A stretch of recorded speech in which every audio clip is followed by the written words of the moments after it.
Silahis. Anong tawag mo silahis?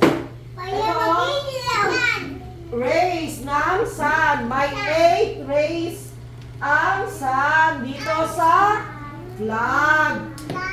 Ang meaning ng 8 rays na yan ay ito ay Cavite. O, isa-isa yan ha. Bawat probinsya yan dun sa Luzon. Cavite, Laguna, Batangas, Maynila, Tarlac, Nueva Ecija, Pampanga, at na nandyan, nandito sa ating